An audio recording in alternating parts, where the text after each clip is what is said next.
අම්මා දන්නවද මං දැන් ඉන්නේ වටේම ඇන්ටිලා බඳින්න නැද්ද කියලා අහන වයසක. උඹ දන්නවද මං දැන් ඉන්නේ අපරාධ මෙච්චර කලින් බැඳලා උඹලා වගේ උඩ බලන් ඉන්න ළමයි දෙන්නෙක් හැදුවේ ඇයි කියලා තේරෙන වයස. අම්මෝ හරි අම්මේ. පොතේ තාම තේ හැදුවේ නැද්ද? තේ හැදුවේ නෑ.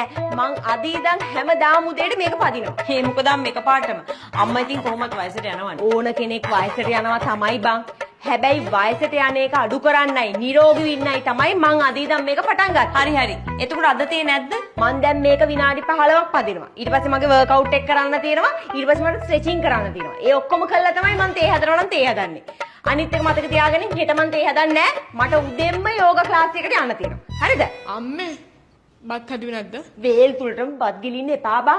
අන්න මං කව්පි හදලා තියෙනවා. නිරෝගීව ඉන්න ඕන නම් මං දෙන දේ කාපන්. හොඳේ? කද්ද අම්මේ. ඕවා කන්නේ අම්මලා වගේ වයසක අයනේ. ශරීරයට හොඳ දේවල් කන්න වයසක් නෑ බං.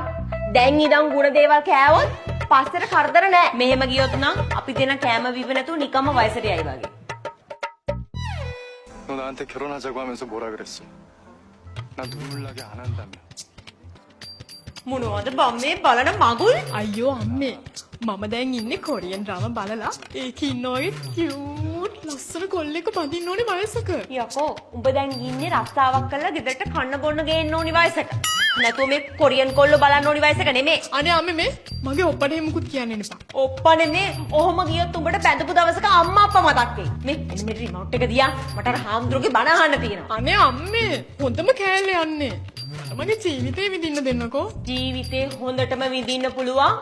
අපි ආධ්‍යාත්මික සුවයෙන් හිටියොත් විතරයි බං. අම්මේ ඔයාට හීනෙන් සුදු කොඩිවත් පේනවද? සුදු කොඩි නෙමෙයි. මම හැමදාමත් ජය කොඩි.